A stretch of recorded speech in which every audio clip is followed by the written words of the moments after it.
Pittsburgh Steelers wide receiver George Pickens is a problem, man.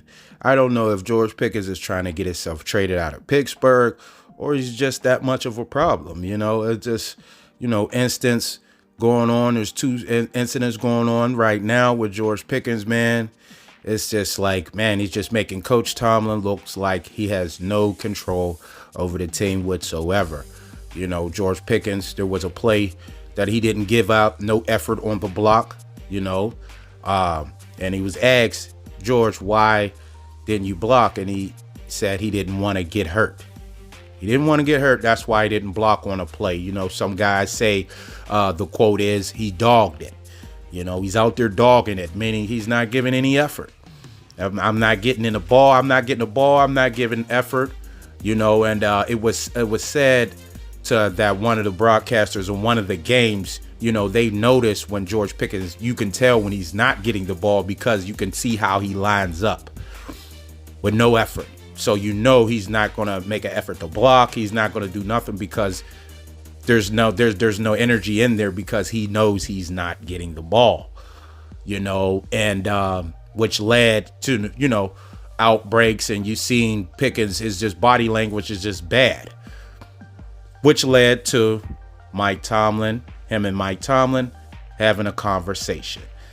Coach Tomlin said, hey, I talked to George Pickens. We had a talk, and Mike Tomlin, Coach T trying to simmer him down. The players couldn't do it, so it got to the coach. And when George Pickens was asked about the conversation that him and Mike Tomlin had, this is what he said. George, Mike Tomlin said he talked to you about controlling your frustration. Did what he had to say to you resonate with you? What it was like 2 weeks ago? 3 weeks Last ago? week, I think. Nah, he ain't say nothing about my frustration. He said he's had that conversation with you, though, right? Nah, I ain't never. Last week we played the coach. I ain't had no conversation with Coach T, but let's get better. Let's keep working. As you can hear, George Pickens said him and Mike Tomlin never had a conversation. So now you have the coach, the head coach, saying, me and George Pickens had to sit down. I talked to him about his emotions. And the receiver saying, I didn't talk to the coach. So now I believe a talk was had. Why would he make that up? I don't see what's the purpose. So I believe a talk was, there was a conversation, but it was just Mike Tomlin talking to nobody, talking to the brick wall. Words going one ear and out the other. Mike Tomlin was talking. George Pickens wasn't listening. That's what I get out of that. When the coach say, hey, we had a talk, and the receivers say, we didn't have a talk. When was this? So basically, Mike Tomlin was talking on deaf ears, which is just a slap in the face to your coach, man. It's just a slap in the face all the way around what George Pickens is doing with the lack of effort. You don't want to block for your teammate. You don't want to block for Warren. You don't want to block for Najee. And now the coach is talking. You're not listening. It may be time for George Pickens to go, man. I mean, players have to, people, I understand he's a talent and all this stuff, man, but he hasn't tapped into the talent. You can't hold your talent hostage. And that's what he's doing. It's like, man, I'm the man. I can just do whatever. You can't do that. You shouldn't be able to do that. It should be examples set. Hey, man, I mean, what do the Pittsburgh Steelers have to lose? You sit him down. You sit him down. I mean, come on now. If you're going to continue, and if Mike Tomlin is going to right the wrong, and if he is going to turn this thing around, it got to start with Pickens. It has to start with somebody. You have to you got to put your foot down some damn where.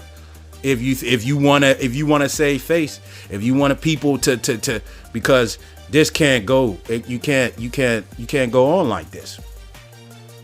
He's not going to get the ball all the time. It's not going to be like that. So you're going to have to impact the game in other ways. And I know people are going to say, hey, man, Antonio Brown, this is another Antonio Brown.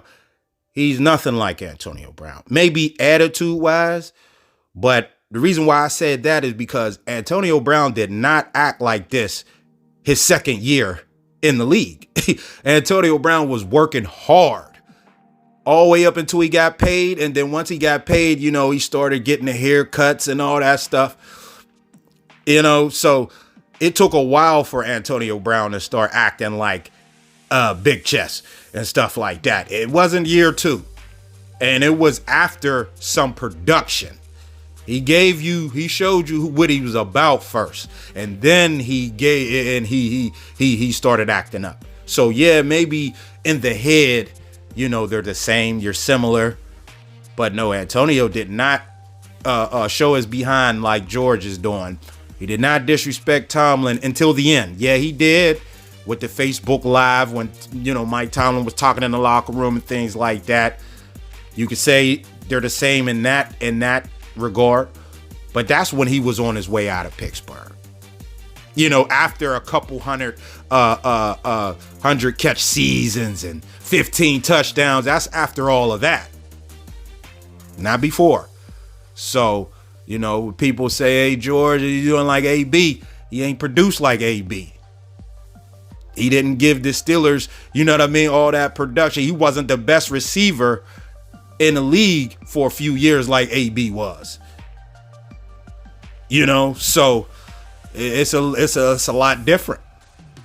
You want to be AB, but you're not there yet as far as production, maybe.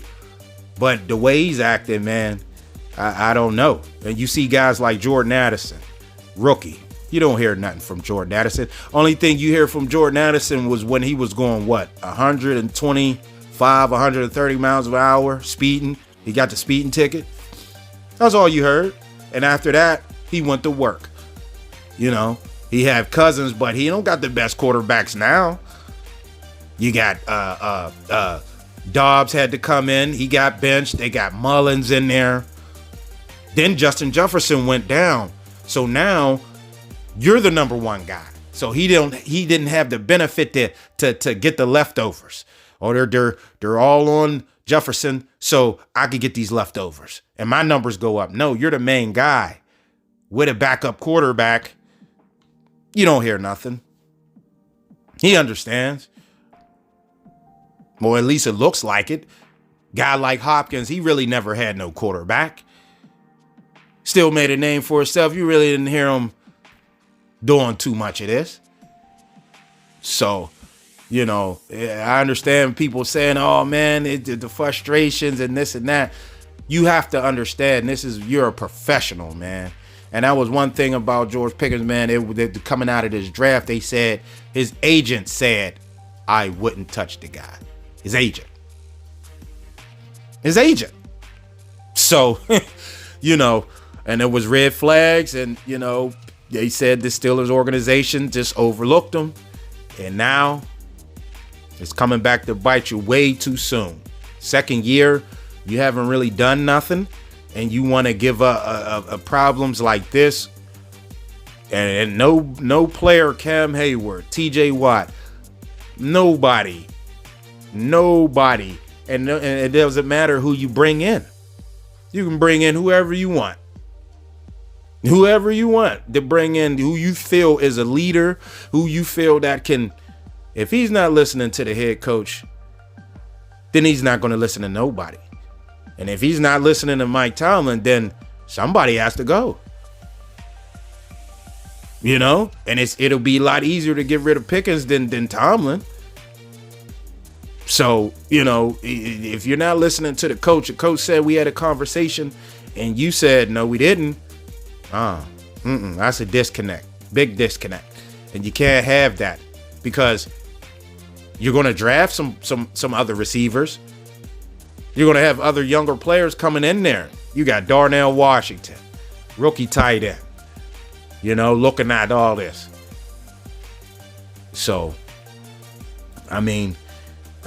George Pickens, man, I understand some of his frustrations and things like that. Not getting the ball, the quarterback situation. You don't have a good quarterback at the moment that get you the ball the way you want the ball, the way you need the ball. And I understand you're wide open sometimes.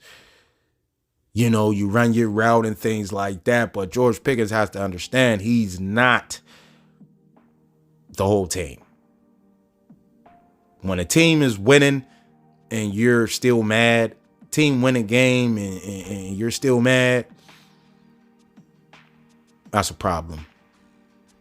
And that's just what we have here in George Pickens. A problem. So hopefully, the Pittsburgh Steelers can rectify the problem. And I think the only way you can do it, man, is he's a great talent, man, but you can't hold your talent hostage, man. You can't hold your talent hostage, and you got to stand your ground. You just have to. That's just the way it goes. It may hurt you. Hey, look at Belichick. I understand things ain't going right with Belichick now, but he didn't have that. I don't know what the Pacifics was with Malcolm Butler, but it cost the Patriots a Super Bowl. It cost him a Super Bowl because he was on the bench. He had to put his foot down. I know it's the Super Bowl. We need Malcolm, one of the best corners of the team, and maybe if we had him in the game, we would have won. It's the biggest game, Super Bowl. But listen, here, you're not going to undermine me. So you're going to sit the big game out, win, lose, or draw. And that's just the way it is. And that's why you don't see guys doing that with Belichick. Now, he's not winning, but guys are not acting the way George Pickens are acting either. So, George Pickens, great talent, potential talent, and all that, but he's a major problem. And it's going to be very interesting to see who stays and who goes, because George Pickens and Mike Tomlin, I don't see that. I don't see that working long at all. So we'll just have to see how they're going to manage George Pickens moving forward. Thanks for watching the video. Make sure to subscribe to the channel. Make sure to hit the notification bells to get all the new videos. And until next time, I'm out.